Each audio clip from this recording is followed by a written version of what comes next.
Well, hello guys. Welcome back to another quick video.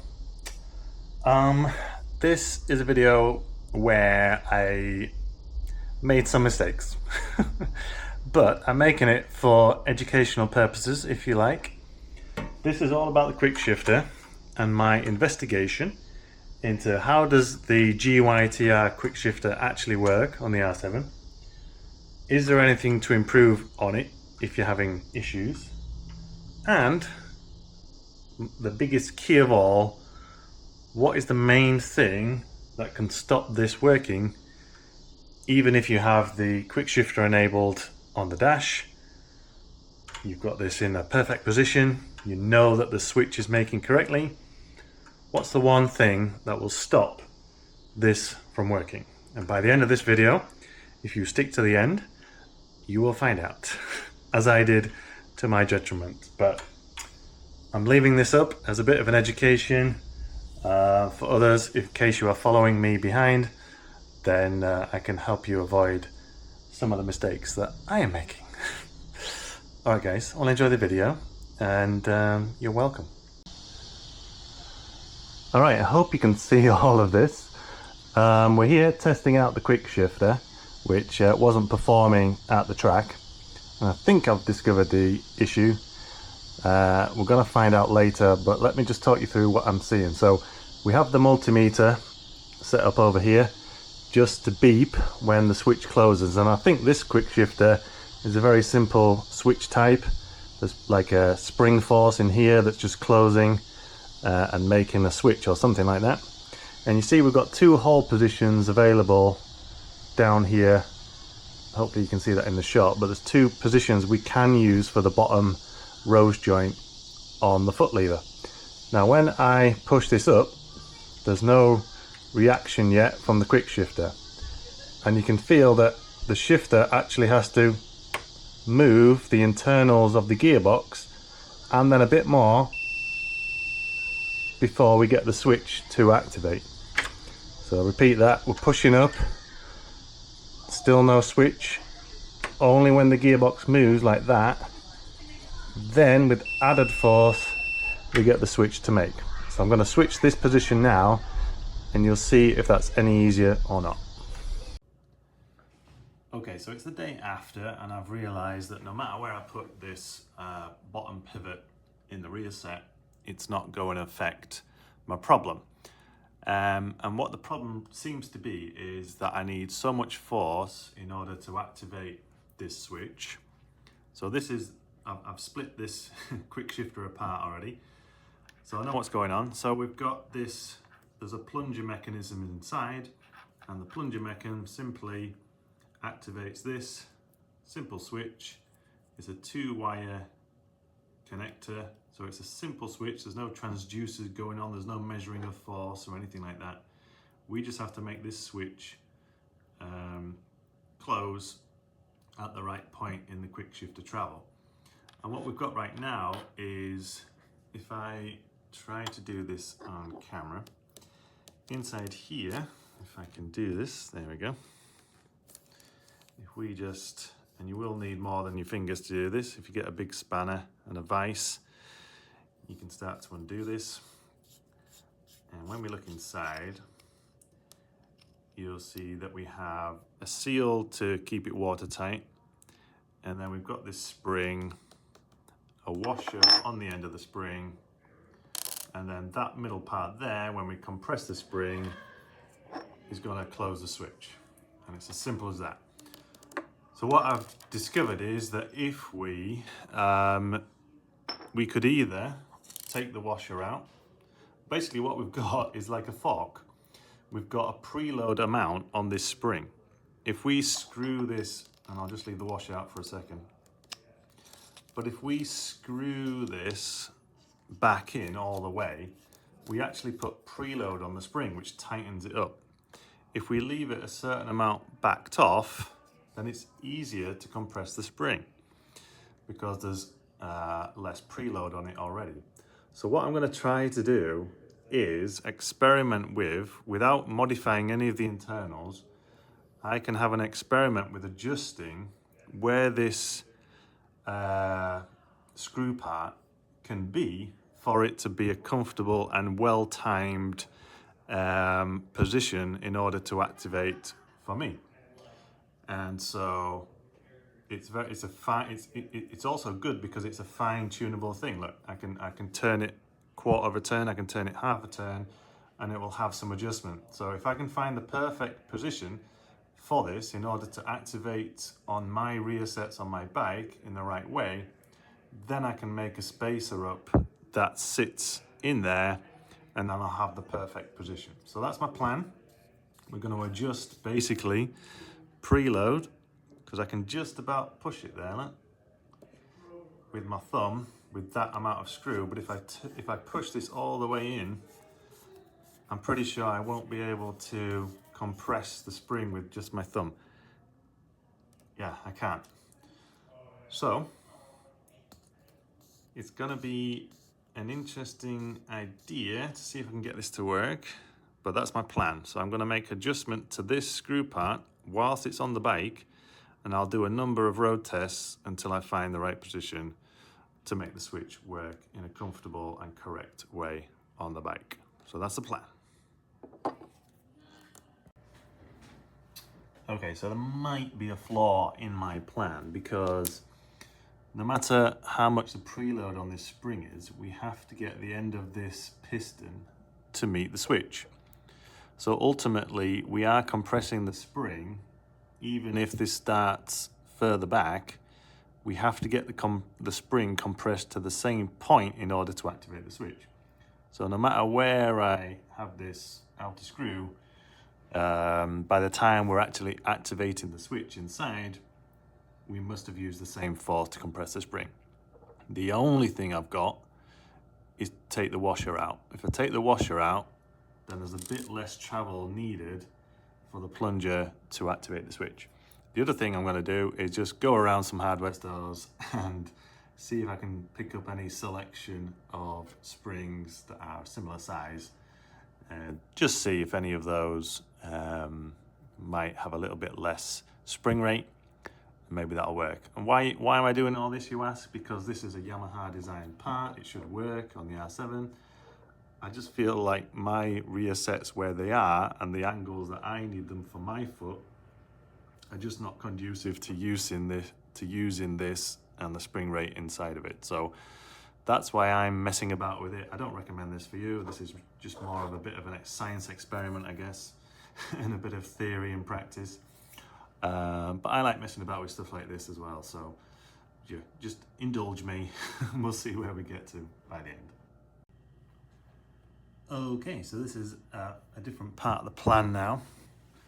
So this is the original spring here. This is another one I found just in the local hardware shop. And it's a different spring rate, and it was longer, and I've just ground it down so it's the right dimensions, or pretty close to it.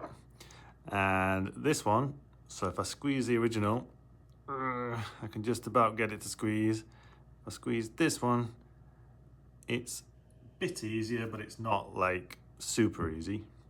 So I'm hoping it's some way different. Well, it is different, obviously, but somewhere in the middle of being different from this one to something else. If that doesn't work, if this is too soft, this option, I can cut something longer and use preload again to make the spring stiffer. And so I can literally go spiral by spiral until I find a sweet spot. This would, where's it gone? This would have to be installed with a certain amount of extra coil there, and then get squished into the Quickshifter to get the rate that I need. But that's my plan so far, and I'm having fun, so stop judging me. All right, bye. Now, one thing that I have just noticed since putting this all back together, and I can't show you it because it's very hard to hold multimeter prongs in there at the same time, but I've noticed now that rather than having to push this all the way into the stop, it closes the switch now much earlier, like just about there. It will close the switch. Whereas before I had to ram it all the way in to close the switch, now it's like just a fraction of movement. So I think that may have been something to do with reseating the switch, I'm not sure, but fingers crossed, we've cracked it. And this is with the slightly softer spring in it. Slightly softer, not too soft, so it's not gonna hopefully false trigger or anything. So we're gonna chuck it on the bike and we'll see how it goes as it is with this slightly different spring. Okay, so we're back at the bike. This is the day after the first initial test we were doing. And this is the difference now. So I've put this pivot back in the original hole where I had it last time I was out on track. And I've just made some slight adjustments. And this is the difference. So if you remember, the last time we had to push this through an initial part of the travel of the lever and then push hard into the remaining travel that the actuator allowed us.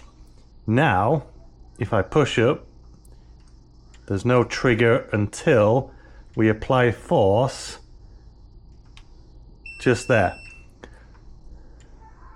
So we've got that initial take up of the gearbox, which is good, but it's triggering before we have to get the gear selection through its next stage of travel, if you like. So you can hear it beep now,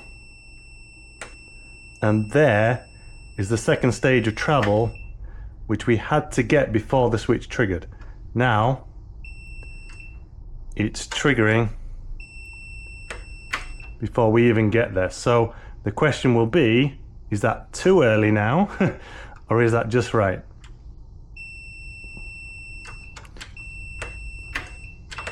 And I guess we're going to find out on a road test. Alright, so here we go. We need to be above 2,000 RPM and 20 miles an hour.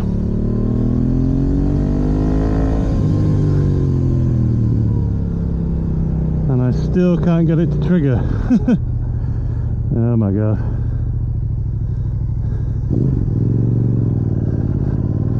Still can't get this Quickshifter to trigger.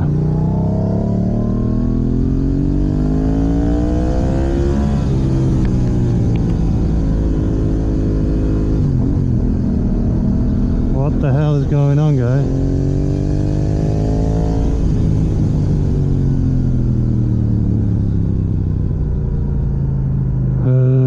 Did I plug it back in? Yeah, I plugged it back in, alright.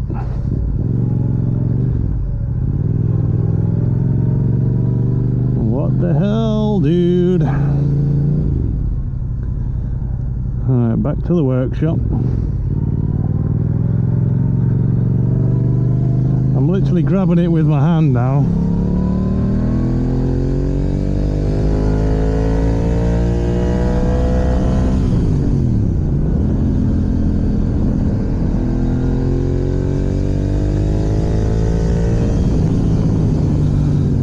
Nada! Oh my gosh.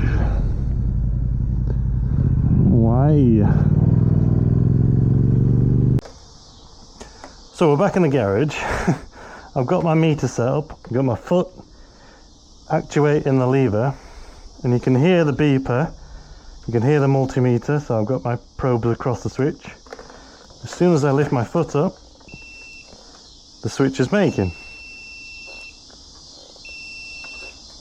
Doesn't take a lot of force, switch is making, but it just is not working. And just again to prove to you, the Quickshifter logo is on the dash, and yet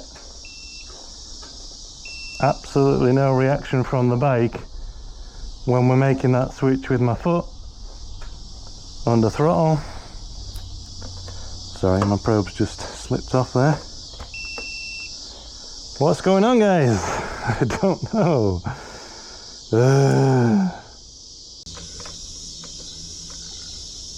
Okay, I have just had a thought. I think that if you have an ABS fault on the bike, then the Quickshifter doesn't work.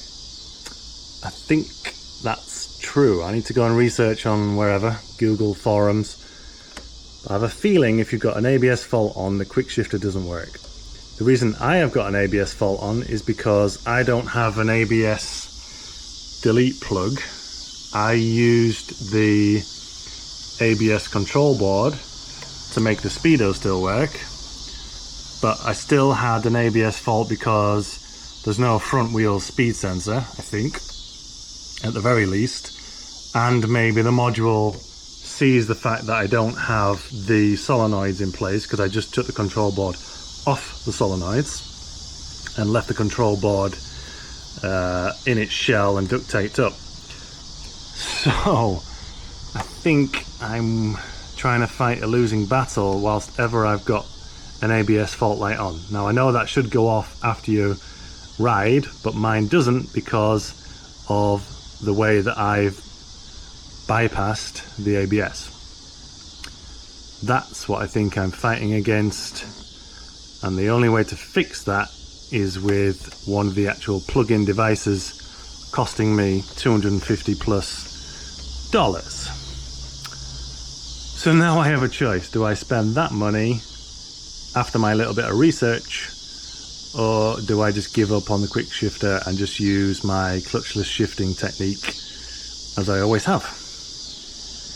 Ah, man, I think that's what it is. I think that's what it is. Alright, I'll give up for the moment. Alright, so there you go. Now you know, as I do now. I did read up on the forums on, Google and wherever, and other people have confirmed that if you have that ABS fault light on, then the Quickshifter will not function. So my choice is either to get rid of this and go back to what I had, or I can wait a couple of months because my budget right now for the rest of the year is kind of resetting. I don't have any more events that I'm aware of that I'm going to do on the bike, on track, whatever. There might be a track day in September, but I don't think there is. So now my budget can go on to fancy parts if I want to buy some stuff. So one of those might be finally the ABS delete plug. So I have some choices to make, but now I know where to go next. So thanks for watching again, and I'll see you in the next video where I'm hopefully having some more success than I've had today. Bye for now.